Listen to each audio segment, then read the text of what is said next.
إن الحمد لله نحمده ونستعينه ونستغفره ونعوذ بالله من شرور أنفسنا ومن سيئات أعمالنا من يهده الله فلا مضل له ومن يضلل فلا هادي له وأشهد أن لا إله إلا الله وحده لا شريك له وأشهد أن محمدا عبده ورسوله أعوذ بالله من الشيطان الرجيم بسم الله الرحمن الرحيم يا أيها الذين آمنوا اتقوا الله حق تقاته ولا تموتن إلا وأنتم مسلمون يا أيها الناس اتقوا ربكم الذي خلقكم من نفس واحدة وخلق منها زوجها وبث منهما رجالا كثيرا ونساء واتقوا الله الذي تساءلون به والأرحام إن الله كان عليكم رقيبا يا أيها الذين آمنوا اتقوا الله وقولوا قولا سديدا يصلح لكم أعمالكم ويغفر لكم ذنوبكم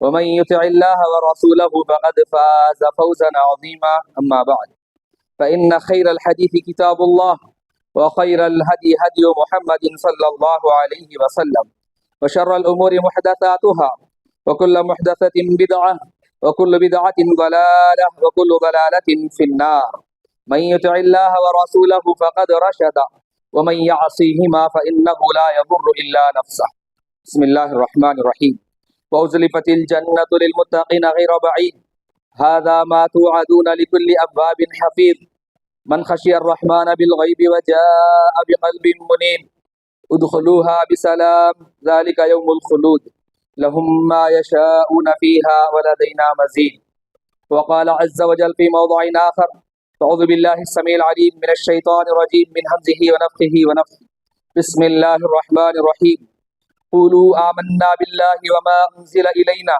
وما أنزل إلى إبراهيم وإسماعيل وإسحاق ويعقوب والأسباط وما أوتي موسى وعيسى وما أوتي النبيون من ربهم حاضرین جمعہ اور پردہ نشین خواتین اسلام، تمام قسم کی حمد و ثنا، سچی تعریف، پاکیزگی، بڑائی، بزرگی، کبریائی اس اکیلے وحدہ لا شریک کے لیے لائق اور زیبا ہے جو اکیلا تنہا ساری کائنات کا تدبر کرنے والا ہے۔ درود و سلام نازل ہو تمام انبیاء اکرام علیہم الصلاۃ والسلام پر، خصوصاً آخر الزماں محمد الرسول اللہ صلی اللہ علیہ وسلم پر۔ آج کے اس خطبہ جمعہ میں میں آپ کے سامنے ایمان کے ثمرات انسانی زندگی پر اس عنوان کے تحت وہ حدیث آپ نے سنی ہوگی کہ ایک رمضان دوسرے رمضان کے مابین کا کفارہ بھی ہوتا ہے۔ تو ایمان کیا ہے، یہ کیا ہے، یہ سب ہم کو کرنا ہے۔ کچھ حقیقتوں کو آپ کے سامنے 5 اہم پوائنٹس کی شکل میں، نکات کی شکل میں رکھنے کی کوشش کروں گا۔ میں اللہ سے دعا کرتا ہوں کہ اللہ تبارک و تعالی مجھے حق بات کو آپ تمام تک صحیح انداز میں پہنچانے کی اور آپ تمام کو ان باتوں کو بغور سماعت فرمانے اور ان باتوں سے عبرت اور نصیحت حاصل کرتے ہوئے اپنی زندگی کو صحیح رخ پر چلانے کی توفیق عطا فرمائے، آمین یا رب العالمین۔ دیکھیے، ایمان کسی تقلیدی عقیدے کا نام نہیں ہے، باپ دادا سے کرتے آئے ہم بھی کر رہے ہیں۔ ایمان کیا ہے؟ ایمان ایک زندہ شعور کا نام ہے، ایمان ایک زندہ شعور کا نام ہے۔ لفظی معنی جیسے کہ ہم اور آپ جانتے ہیں اقرار کرنے کے، لفظی معنی ایمان کے اقرار کرنا اس چیز کا، یعنی کہ آدمی جب اللہ تبارک و تعالیٰ کو اس کی تمام صفات کاملہ کے ساتھ مانے اور اس کی تمام باتوں یعنی کہ توحید و رسالت، روزہ، زکوٰۃ، حج اور ایمان کی تمام چیزیں، آخرت، ملائکہ، فرشتے، تقدیر، ان تمام چیزوں پر یقین کرے اور تصدیق کرے، اور اس کے ساتھ ساتھ اس کا دل ان تمام باتوں پر مطمئن بھی ہو اور اللہ رب العالمین کے تمام فیصلوں پر خوشی بخوشی وہ اطمینان کا اظہار کرے، راضی ہو جائے، اسی کا نام ایمان۔ یہ جو باتیں ہیں ان کو ماننے کی ایک شکل یہ ہے کہ آدمی اپنے باپ دادا کی تقلید کرتے ہوئے ہمارے باپ دادا کا جو طریقہ تھا انہی کی تقلید کے طور پر مانے۔ وہ مسجد کو جا رہے ہیں ہم بھی جا رہے ہیں، وہ مزار کو جا رہے ہیں ہم بھی جا رہے ہیں، وہ فلانی مسجد کو جا رہے ہیں ہم بھی جا رہے ہیں۔ اپنے باپ دادا کو دیکھا کہ سال میں ایک مرتبہ بھوکے پیاسے رہتے ہیں، وہ بھی رکھیں گے۔ موقع آیا ایک جانور خریدا، اچھا سا بہترین سا، اس کو قربان کر دیا، ہم بھی کر رہے ہیں۔ یہ باپ دادا کی تقلید کا طریقہ ہوا. یہ یاد رکھیں یہ اللہ کو مطلوب نہیں ہے, یہ اللہ کی نیڈ نہیں ہے, یہ ان تمام باتوں کو ماننے کی ایک شکل ہوئی. اور اسی طریقے سے ان تمام باتوں کو ماننے کی جو چیز میں نے آپ کے سامنے بتایا اللہ کو مطلوب نہیں, یہ جانتے ہیں ایسا ایمان اگر ہماری زندگی میں آ بھی جائے, معافی کے ساتھ آپ نے دیکھا ہوگا ہمارے ہاتھوں اور پیر میں اللہ تبارک و تعالیٰ نے 20 انگلیاں دی ہیں, صحیح؟ تو کسی کے ہاتھوں میں آپ نے دیکھا ہوگا چھٹی انگلی کا بھی اضافہ ہو جاتا ہے. تو لہذا اس کی چھٹی انگلی کا اس کی لائف میں کوئی فنکشن نہیں. کچھ لوگ اس کو آپریشن کر کے نکال دیتے ہیں, کچھ لوگ اس کو یوں ہی لٹکا ہوا چھوڑ دیتے ہیں, یعنی کہ وہ انگلی زیادہ طور پر ویسے ہی رہتی ہے, ان کی لائف میں اس کا کوئی فنکشن نہیں. یہ ایمان بھی ہماری لائف میں اگر ہے تو اس کا کوئی فنکشن نہیں. ایمان کی کوئی ویسی حقیقت ہماری زندگی میں نہیں, بس چھٹی انگلی کی طرح ہے. پیدا ہوئے بس کچھ کام کرنا ہے, کرتے جا رہے ہیں کرتے جا رہے ہیں. تو لہذا دوسری شکل ان تمام باتوں کو ماننے کی یہ ہے کہ حقیقی ایمان وہ حقیقی ایمان ہے. حقیقی ایمان ایک زندہ شعوری سفر ہے جو بندہ شروع کرتا ہے اس کی شعوری زندگی کے ساتھ, مرتے دم تک اس پر قائم اور دائم رہتا ہے. تو لہذا غیب کی تمام باتوں کا مشاہدہ وہ کرتا ہے. اللہ نے فرمایا الذین یؤمنون بالغیب. اسی بات کی تشریح کرتے ہوئے علامہ ابن کثیر نے بتایا آدمی اللہ پر غیب پر ایمان اسی طریقے سے لائے جس طریقے سے دیکھنے پر ایمان رکھتا ہے. کسی چیز کو دیکھنے سے جیسے اس کے اندر کیفیت پیدا ہوتی ہے, بغیر دیکھے کہ اللہ رب العالمین کے بارے میں تمام ایمانی باتوں میں ویسے ہی اس کے دل میں کیفیت پیدا ہو جائے. تو لہذا ایمان اگر کسی کی زندگی میں آ جائے تو یاد رکھو ایمان جیسے کہ میں نے کہا باپ دادا کی تقلید نہیں, وہ ایک ڈسکوری ہے, وہ ایک حقیقت ہے. ایمان گویا کہ ایک زمین, خاموش زمین ہے, اس میں ایک زلزلہ پیدا کر دے. ایمان اگر کسی کی زندگی میں آ جائے تو لہذا کسی کی سوچ کو بدل کر کے رکھ دے, اس کے مزاج کو چینج کر دے. نہیں صاحب ہمارا مزاج ہی ویسا, ہم نہ کون میں لے بولنا چلے اندر ایمان نہیں. ایمان آ جانے کے بعد بھی تو اپنے مزاج کو چینج نہ کر سکا, اپنی سوچ کو نہ بدل سکا, تو لہذا یہ ایمان نہیں ہے. یہ ایمان تیرے اندر کوئی اور چیز ہو سکتی ہے, حقیقی ایمان نہیں ہے. یہ جو بات میں نے اب تک آپ کے سامنے بتایا, ان باتوں کی وضاحت کے لیے میں آپ کے سامنے کچھ مثالیں دوں گا. جیسے کہ میں نے کہا 5 نکات پر میں اپنی باتوں کو رکھنے کی کوشش کروں گا. سب سے پہلے یاد رکھیں ایمان انسان کو ایک نیا انسان بناتا ہے. ایمان کسی بھی آدمی کو ایک نیا انسان بناتا ہے. باپ دادا کے زمانے سے 25 سال سے جیسے تھے ویسے ہی ہیں, 40 سال سے جیسے تھے ویسے ہی ہیں. نہ تو سوچ بدلی, نہ تو ہمارے اخلاق میں گروتھ ہوا, نہ کوئی اور چیز تبدیلی آئی, جیسے تھے ویسے ہی ہیں. یاد رکھو وہ ایمان نہیں ہے. ایمان کیا ہے؟ انسان کو ایک نیا انسان بناتا ہے. کیسے؟ وہ مشہور واقعہ کہ یہ ایک مرتبہ میں نے آپ کے سامنے ذکر کیا ہے. موسیٰ علیہ السلام اللہ رب العالمین کا پیغام لے کر فرعون کے سامنے گئے, جا کر کے بتایا تو اللہ تبارک و تعالیٰ نے موسیٰ کو کوئی نہ کوئی کرشمہ دیا, اس کو بھی انہوں نے اس کے سامنے دکھایا. دیکھنے کے بعد لوگوں نے کہا کہ یہ تو جادوگر ہے, تو لہذا جادوگروں کو ان کے مقابلے کے لیے تیار کر لیا. اگر تو ان جادوگروں کو ہرائے تو ہم مان لیں گے کہ تمہارے پاس اللہ کی نشانی ہے, نہیں تو کوئی بات نہیں. دن طے ہوا, تاریخ طے ہوئی, مقابلہ ہوا, تو لہذا تمام دنیا کے بڑے بڑے جادوگروں کو جمع کیا گیا اور صبح کو مقابلہ ہونا ہے. اب شام کا وقت ہے, تمام کے تمام بڑے بڑے جادوگر فرعون کے سامنے آ کر کے بیٹھ جاتے ہیں, پوچھتے ہیں ان لنا لاجرا ان كنا نحن الغالبین, اے ہمارے آقا اے فرعون بتا کل صبح کو اگر ہم غالب آ جائیں, اگر ہم جیت جائیں تو ہمارے لیے کیا چیز تم دو گے, کیا عطا کرو گے؟ تو لہذا اس نے کہا کہ میں تمہیں جاگیریں عطا کروں گا, منصب عطا کروں گا, عہدہ عطا کروں گا, جو چاہتے ہو تمہیں عطا کروں گا, اپنا قریبی بنا لوں گا. تو پھر اس کے بعد صبح کو مقابلہ ہوتا ہے, رات کو دنیا چاہنے والے یہ جادوگر دنیا کے نشے میں چور, عہدہ منصب جاگیریں حاصل کرنے کی شوق میں چور. صبح کو مقابلہ ہوا, انہوں نے اپنی تمام رسیاں نیچے ڈالی, اجدھا سام بن کر کے نکل کر کے آئے. موسیٰ کو حکم ہوا کہ اللہ کی طرف سے موسیٰ تم بھی اپنی لاٹھی کو زمین پر ڈالو. اللہ کے حکم سے انہوں نے اپنی لاٹھی ڈالی, گویا کہ ایک بہت بڑا اژدھا بن کر کے سامنے گیا اور تمام جادوگروں کی سانپوں کو نگل گیا. جادوگروں نے اپنے آنکھوں سے دیکھا یہ جادو نہیں ہے, جادو تو ہمارا ہے جو ہم نے کیا, یہ کوئی اللہ کا قدرتی کرشمہ ہو سکتا ہے. تو فوراً انہوں نے اپنی زبان سے کہا کیا آمنا برب العالمین, آمنا برب موسیٰ و ہارون, موسیٰ اور ہارون کے رب پر ہم ایمان لائے، تمام جہاں کے پروردگار پر ہم ایمان لائے۔ تو پھر اس کے بعد فرعون نے کہا کیا تم میری اجازت سے پہلے تم ایمان لاتے ہو؟ پتا ہے اس کا انجام کیا ہوگا؟ میں تمہیں کاٹ کر کے لٹکا دوں گا، الٹا سولی پر لٹکا دوں گا۔ تو انہوں نے کیا کہا؟ ابھی تھوڑی دیر پہلے رات کا سمے تھا، دنیا چاہتے تھے، ایک عام انسان کی جو سوچ ہوتی ہے ان کی بھی وہی سوچ تھی۔ صبح کو کتنا وقت گزرا، کتنا ٹائم گزرا، تو یہ اچانک ان کی دنیا بدل گئی، ان کی سوچ بدل گئی، ان کا مزاج بدل گیا۔ قرآن ان کے الفاظ کو تاریخ بنا کر کے گواہ کے طور پر پیش کرتا ہے۔ انہوں نے کہا فَقْضِ مَا أَنْتَ قَاضٍ إِنَّمَا تَقْضِي هَٰذِهِ الْحَيَاةُ الدُّنْيَا۔ فرعون تو جو فیصلہ کرنا چاہتا ہے کر لے، تو بس ہماری دنیاوی زندگی برباد کر سکتا ہے، یہ تو ختم ہو جانے والی ہے، چاہے تو برباد کر یا برباد ہو جائے وہ تو ختم ہو جائے گی۔ انما تقضی هذه الحیات الدنیا، ہم تو پروردگار پر ایمان لائے تو لہذا ہم بدلنے والے نہیں ہیں۔ تو یہ ایمان اگر کسی کی زندگی میں آ جائے تو اس کی سوچ کو بدل دیتا ہے۔ ہماری سوچ اگر نہیں بدلی، ہمارے الفاظ اگر نہیں بدلے، ہمارا مزاج اگر نہیں بدلا، معاف کرنا کوئی اور چیزیں ہمارے پاس ایمان نہیں ہے۔ نمبر 2، پہلی چیز میں نے بتایا ایمان نیا انسان بناتا ہے۔ دوسری چیز ایمان ایک معرفت ہے، ایمان ایک ڈسکوری ہے، ایمان ایک پہچان ہے۔ اگر ہمارے اندر پہچان نہیں ہے تو معاف کرنا ایمان نہیں کوئی اور چیز ہے، اس کے لیے لمبی چوڑی بات نہیں۔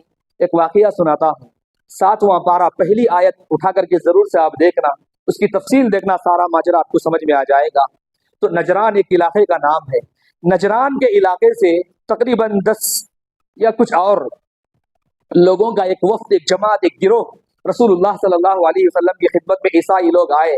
آنے کے بعد ایمان کے بارے میں، اسلام کے بارے میں کچھ سوالات تھے، کلیریفیکیشن کرنے لگے، الگ الگ سوالات کرنے لگے، اعتراضات کرنے لگے۔ رسول اللہ صلی اللہ علیہ وسلم جواب دیتے رہے، کہا رکو میں تمہیں قرآن سناتا ہوں۔ قرآن کی کچھ آیتیں پڑھ کر کے سنائی، ایک ایک آیت رسول اللہ پڑھتے گئے۔ ادھر ان کی دل کی دنیا بدلتی ہوئی ایسے گئی، یہ میں نہیں کہتا، قرآن دیکھو اللہ کہتا ہے وَإِذَا سَمِعُوا مَا أُنزِلَ إِلَى الرَّسُولِ تَرَىٰ أَعْيُنَهُمْ تَفِيضُ مِنَ الدَّمْعِ مِمَّا عَرَفُوا مِنَ الْحَقِّ۔ جیسے ہی انہوں نے رسول سے وہ باتیں سنی جو حق ہے، حق کو پہچاننے کی وجہ سے ان کی آنکھوں سے آنسو نکل گئے۔ ایمان ایک پہچان ہے، ایمان ایک زندہ حقیقت ہے۔ اگر ہم پہچان نہ پائیں اس کی باتوں کو، اگر ہم ویسے ہی بغیر پہچان کے اپنی زندگی گزار رہے ہیں، ایمان کی باتوں کو سننے کے باوجود بھی ہمارے اندر تبدیلی نہیں آتی، تو معاف کرنا کوئی اور چیز ہے، ہمارے اندر ایمان نہیں۔ جیسے کہ میں نے بتایا تو ایمان کیا کرتا ہے، ایک پہچان پیدا کرتا ہے۔ 2 باتیں ہو گئی۔ تیسری چیز میں آپ کے سامنے ذکر کروں تو یاد رکھو، یہ بہت اہم ہے میرے اور تمام لوگوں کے لیے، آپ تمام لوگوں کے لیے۔ ایمان اللہ کا خوف پیدا کرتا ہے۔ ایمان کیا کرتا ہے؟ اللہ کا خوف، اللہ کا ڈر پیدا کرتا ہے۔ دنیا کی طاقت بھی آ جائے گی، میں کسی سے نہیں ڈرتا، تیرے اندر ایمان نہیں ہے۔ میں کسی سے نہیں ڈرتا، یہ جو چیز ہے تیرے اندر ایمان نہیں ہے۔ ایمان سب سے پہلے اللہ کا ڈر، اللہ کا خوف پیدا کرتا ہے۔ میں یوں ہی نہیں کہتا، تو الخشیۃ خلاصۃ الایمان کہا گیا، ڈر اور خوف ایمان کا نچوڑ ہے۔ اگر تیرے اندر ڈر نہیں تو ایمان نہیں، تیرے اندر خوف نہیں تو ایمان نہیں، یہ بتایا گیا۔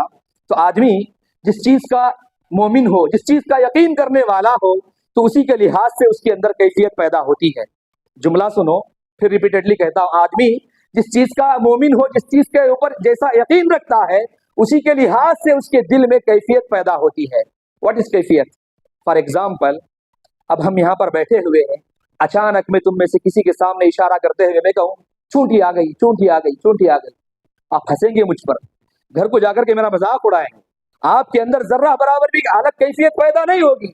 آپ سوچیں گے کیونکہ میرا کیا بال بھی بیکا نہیں کر سکے گی، میرے سامنے بھی آئی تو بس پیر کے انگوٹے ایسا کروں گا تو ختم ہو جائے گی، اس کا نشان بھی مٹ جائے گا، چونٹی ختم ہو جائے گی، ذرہ برابر بھی تمہارے دلوں کے اندر خوف پیدا نہیں ہوگا۔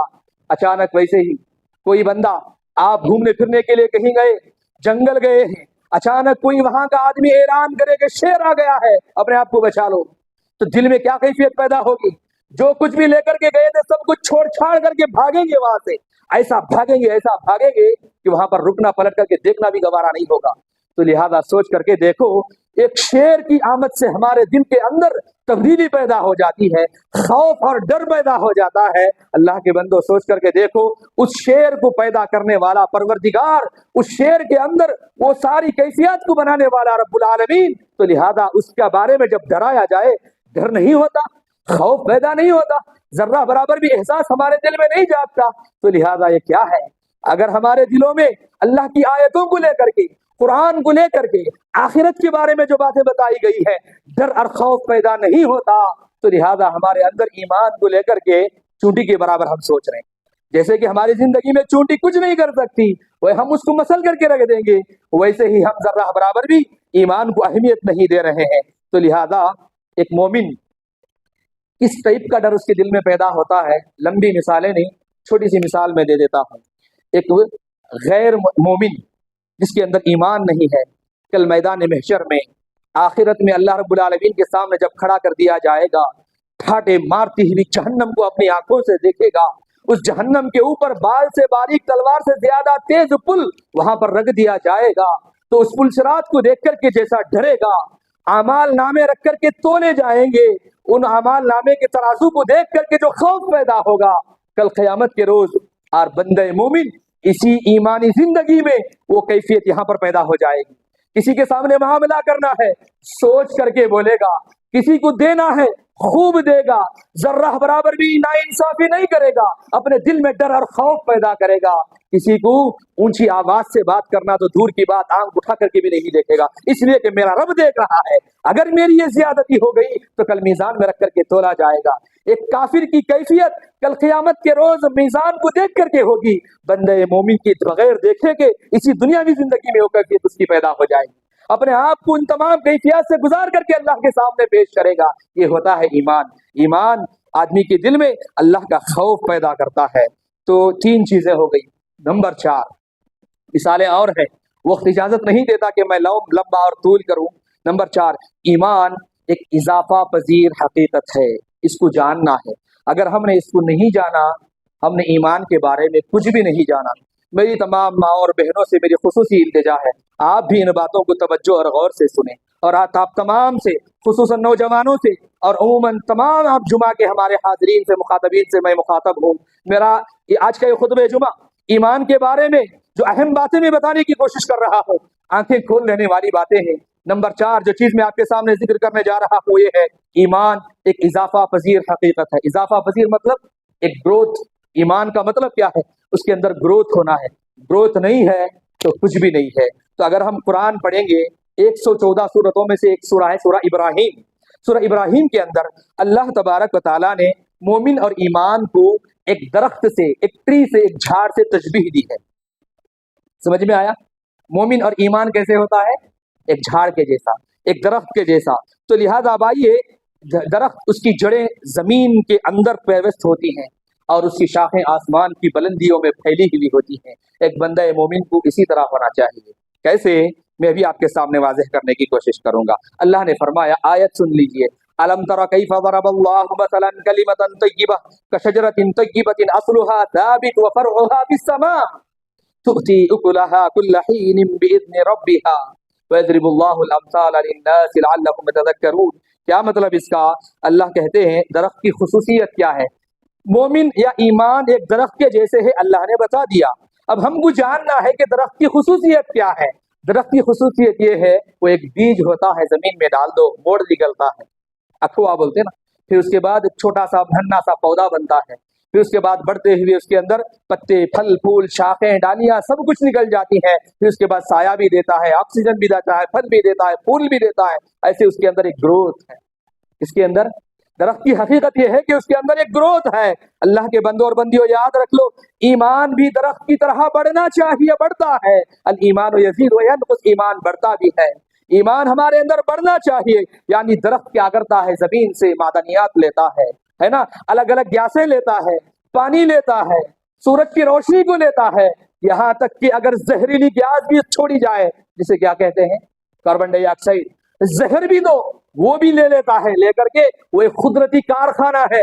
درخت کیا ہے؟ آج کا جملہ آپ یاد رکھیں گے، کبھی بھولیں گے نہیں انشاءاللہ. ایک جھاڑ، ایک درخت ایک قدرتی کارخانہ ہے. اللہ رب العالمین کا ایک کارخانہ ہے. وہ کارخانہ کیا کرتا ہے؟ زہر کو اپنے اندر لے کر کے کنورٹ کر کے ایک زندگی کی شکل میں باہر لیتا ہے. زندگی کی شکل یعنی کہ آکسیجن بنا کر کے باہر دیتا ہے. اس کو زہر بھی دو وہ کنورٹ کرے گا. آرٹ آف کنورزیشن اس کے اندر ہے. تو لہذا ایک مومن کی زندگی میں اگر آرٹ آف کنورزیشن نہیں ہے، برائیوں کو دیکھنے کے بعد بھی اسی برائی کو اپنائے گا، تو کیسا ایمان ہے؟ اگر کوئی اس کے ساتھ برا سلوک کرے، برا معاملہ کرے، اس کو بدلہ لینے پر اتر آ جائے تو کیسا ایمان ہے؟ بندہ مومن اگر اس کے ساتھ برا سلوک بھی کیا جائے تو نتیجے میں کیا کرے گا؟ صبر کرے گا۔ مومن کیا کرے گا؟ صبر کرے گا۔ اور اگر اس کے ساتھ بھلائی کا معاملہ کیا جائے تو شکر کرے گا۔ اچھائی کو پا کر کے تکبر، گھمنڈ، غرور میں مبتلا نہیں ہوگا، اور اگر اس کے ساتھ برا معاملہ کیا جائے انتقام اور جذبے میں پلٹ کر کے ڈسنے کے لیے نہیں آئے گا، بلکہ وہ معاف کر دے گا، میں تو اللہ کے لیے تجھے معاف کر دیتا۔ صبر کرے گا، معافی کا معاملہ کرے گا۔ رسول اللہ صلی اللہ علیہ وسلم نے بھی اس کی بے شمار مثالیں پیش کی ہیں، احادیث اس کی منہ بولتا تصویر ہے، تو لہذا میں آپ کے سامنے یہی بتا رہا تھا، مومن ہر واقعہ اور مشاہدے کو اپنے لیے غذا بنا لیتا ہے۔ جو کوئی بھی چیز دیکھتا ہے، کوئی بھی واقعہ اس کے سامنے رونما ہوتا ہے، اس کو اپنے ایمانی غذا بنا لیتا ہے۔ مصیبت پر فریاد کرنے کے بجائے وہ صبر کرتا ہے، اور گویا کہ مصیبت ایمانی کھانے میں داخل ہو کر کے، بات سمجھ میں آ رہی؟ اس کی زندگی میں مصیبت بھی آئی، پریشانی بھی آئی، آزمائش بھی آئی، تو لہذا وہ مصیبت، وہ پریشانی، وہ آزمائش اس کے ایمانی کھانے میں داخل ہو کر کے کیا بن جاتی ہے؟ اس کے ایمانی خانے میں داخل ہو کر کے مثبت نفسیات بن جاتی ہے، پازیٹیوٹی کی شکل میں بن کر کے باہر نکلتی ہے۔ اس سے بھی وہ نیگیٹو نہیں ہوتا، اللہ کے بارے میں شاکی نہیں ہوتا، اللہ رب العالمین کے بارے اور بندوں سے انتقام لینا نہیں چاہتا۔ تو لہذا یہ ہم اور آپ کو سوچنا چاہیے، اگر ہمارے اندر بدلہ اور انتقام کی بھاونا بھر جاتی ہے تو یاد رکھ لو، ہم اور آپ ایمان کے جو اصل ثمرات ہیں، فوائد ہیں، اس سے ہم محروم ہیں۔ اور اسی طریقے سے نمبر 5 اوپر جگہ ہے، اوپر چلے جائیں، 4 چیزیں ہو گئی۔ 5ویں نمبر پر ایمان کیا ہے؟ ہر موقع پر پھل دیتا ہے۔ جو سورہ ابراہیم کی آیت میں نے ابھی سنایا نا، اسی آیت کا اگلا حصہ ہے، اللہ نے فرمایا تؤتی اکلھا کل حین باذن ربھا، وہ بے موسم میں بھی پھل دیتا ہے، ہر موسم میں پھل دیتا ہے، اس سے اپنے رب کے حکم سے، باذن ربھا۔ درخت کیا کرتا ہے؟ ایمان لے کے ٹری، ایمان کیا ہے؟ جیسے کہ درخت، تو درخت کی حقیقت کو میں نے ابھی آپ کے سامنے بتایا، اس کے اندر گروتھ ہے، اس کو پتھر بھی پھینکو وہ کیا کرے گا؟ پھل دے گا۔ اس کے سامنے گندگی پھیلاؤ، سایہ دے گا۔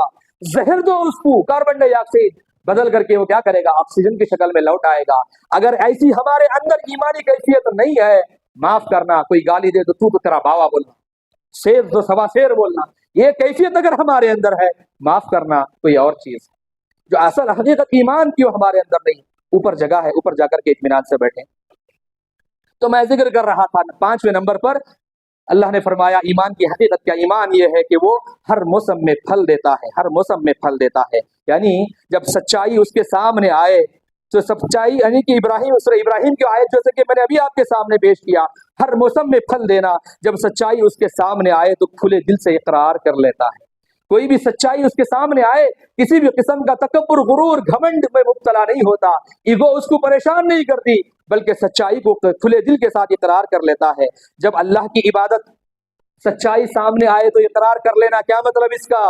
چھوٹی سی مثال، اللہ کی عبادت کا لیے آواز آئے، پکار آئے، فوراً اپنے تمام کام و کاج کو چھوڑ کر کے اللہ کے پاس دوڑ کے چلاتا ہے۔ اللہ سب سے پہلے تو ہے، زندگی دینے والا تو ہے، مجھے یہاں پر آکسیجن سپلائی کرنے والا تو ہے۔ میں ایسے آکسیجن کی بات آئی تو میں کل ایسے ہی ایک لیکچر سن رہا تھا، تو وہاں پر ہمارے استاد یہ بتایا جا رہا تھا اس میں کہ ایک استاد اپنے بچے کو، بات آئی تو میں مثال دے کر کے اپنی بات کو سمجھانے کی کوشش کروں گا۔ ایک استاد اپنے بچے کو کہا کہ میں کل تجھے بہت بڑا گفٹ دینے والا ہوں۔ تو بچے نے کہا کہ گفٹ تو ٹھیک ہے، صبح کا انتظار کرنے لگا، صبح جیسے ہی دوڑتا ہوا آیا وقت سے پہلے کہ اپنے کہا کہ کوئی گفٹ دینے والے ہیں، کہا کہ چلو میرے ساتھ، لے کر کے گئے، اور لے جانے کے بعد ایک بڑا سا ایک ندی تھی، پانی بہتا ہوا، تو وہاں پر لے کر کے گئے، ندی کے پاس جا کر کے انتظار کرنے لگے کوئی گفٹ ملے گا یہاں پر۔ لے جانے کے بعد سیدھا اس بچے کو اندر ڈھکیل دیا، اندر کی کیسے بھی ساتھ میں اندر یہ بھی کود گئے، غوطہ خور تھے، جا کر کے تقریباً 1-1.5 منٹ تک وہیں پر پکڑ کر کے کھڑے ہو گئے، جب تک کہ وہ سانس روک پائے، اور پھر جیسے لگا کہ ابھی جان چھوڑ دے گا، نکال کر کے سیدھا اوپر اٹھا کر کے لائے۔ لانے کے بعد فوراً بچے کو سے پوچھا کہ تو جب اندر تھا، جب تک سب سے زیادہ تجھے کس چیز کی تلاش تھی، سب سے زیادہ تجھے کیا چاہیے تھا؟ اس نے کہا کہ مجھے بس سانسیں چلنا تھا، مجھے آکسیجن چاہیے تھا، اندر نہیں مل رہی تھی۔ حالانکہ پانی خود کیا ہے؟ ہائیڈروجن اور آکسیجن سے مل کر کے پانی بنا ہے، جسی کے لیے H2O کہتے ہیں نا، تو پانی خود آکسیجن سے مل کر کے بنا ہے، لیکن آکسیجن مجھے نہیں مل رہی تھی، میں سانس نہیں لے پا رہا تھا، قریب تھا کہ میں مر جاؤں، میری جان نکل جائے۔ تو لہذا باہر نکلا تو سب سے پہلے ہاتھ پیر مارا، باہر نکلا تو مجھے آکسیجن ملی، میں نے سانس لیا۔ تو لہذا اتنی بڑی اللہ کی شکر ہے، اللہ رب العالمین کا مہربانی ہے، یہ آکسیجن اللہ رب العالمین نے ہمیں سپلائی کیا ہے بغیر کسی اقداموں کے، فری میں مفت تقسیم کر رہا ہے، قدردانی نہیں ہے۔ اللہ یہ سانسیں تو نے دی ہے، یہ سانسیں لینے کے لیے آکسیجن کی سپلائی کا کام تو کر رہا ہے۔ اللہ تیرا بلاوا آیا، میرا کام بعد میں، سب سے پہلے تو ہے۔ یہ کیوں ہمارے اندر سوچ پیدا نہیں ہوتی؟ کیوں ہم کو ہمارا کام بڑا لگتا ہے؟ کیوں ہمارے دلوں میں اور چیزیں زیادہ بڑی لگتی ہے؟ اللہ کے بندو، اللہ کی بندیوں، جب کبھی بھی اللہ کی دعوت کے لیے، اللہ رب العالمین کے پیغام کے لیے بلایا جائے، اللہ رب العالمین کے حکم صاحب کے سامنے آ جائے، بلایا جائے، تمام کاموں کو چھوڑ کر کے دوڑ پڑو اللہ رب العالمین کی طرف، ففروا الی اللہ، دوڑ پڑو اپنے پروردگار کی طرف۔ اور اسی طریقے سے اگر اس کے سامنے حقدار کوئی آ کر کے اپنا مطالبہ کرتا ہے، ہر موسم میں پھل دینا، کیا مطلب اس کا؟ کوئی حقدار آ کر کے مطالبہ کرے، اس کا حق نہیں مارتا، خوشی خوشی دل پر بوجھ رکھے بغیر اس کا حق اس کو ادا کر دیتا ہے، حقدار کو اس کا حق ادا کر دیتا ہے۔ اور اسی طریقے سے اگر مال کمایا، خوب کمایا، میرا میرا میرا سوچتا ہے، اگر کہا جائے سال میں موقع آ گیا اللہ رب العالمین کے لیے کچھ نکالنا، فلانا پرسنٹ تجھے نکالنا پڑے گا، اب وہاں پر میرا مال میں دوں کیا، ایسا نہیں سوچتا۔ اللہ رب العالمین کا حکم ہے، مال بھی تو اسی نے دیا، یہ سوچ کر کے فوراً بخوشی اپنا مال بھی زکوٰۃ کے طور پر ادا کر دیتا ہے، اس کو ٹیکس نہیں سمجھتا، زبردستی نہیں سمجھتا، خوشی خوشی یہ مال بھی تو دینے والا اللہ ہے۔ کتنے لوگ ہیں ایک ایک وقت کی روٹی کے لیے ترس رہے ہیں، مجھے اللہ نے اتنا دیا تو میں اس کے راستے میں کیوں نہیں لے سکتا، یہ سوچ اس کے اندر پیدا ہو جاتی ہے۔ تو اس طرح مومن کا ایمان ہر موقع پر ایک ربانی نور بن کر کے ظاہر ہوتا ہے، ہر موقع پر وہ وہی کرتا ہے جو مومن کو کرنا چاہیے، اور کسی بھی موقع پر وہ کام نہیں کرتا جو اس کو نہیں کرنا چاہیے، جس سے اس کا رب ناراض ہو جاتا ہے۔ تو لہذا یہ کچھ باتیں تھی تو میں نے آپ کے سامنے ایمان کی ثمرات کے شکل میں آپ تمام کو سنانے کی، بتانے کی کوشش کی ہے۔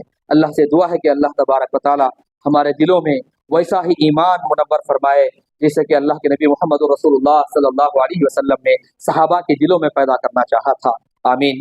اور اللہ رب العالمین سے ہم یہ بھی دعا کرتے ہیں، جو احباب ہمارے پریشان حال ہیں ان کی پریشانی کو اللہ دور فرمائے، کچھ احباب بیمار ہیں، اللہ رب العالمین سے ہم دعا کرتے ہیں کہ اللہ تبارک و تعالی ان کی بیماری سے جلد انہیں صحت کاملہ انہیں نصیب فرمائے، شفاء عاجلہ انہیں نصیب فرمائے۔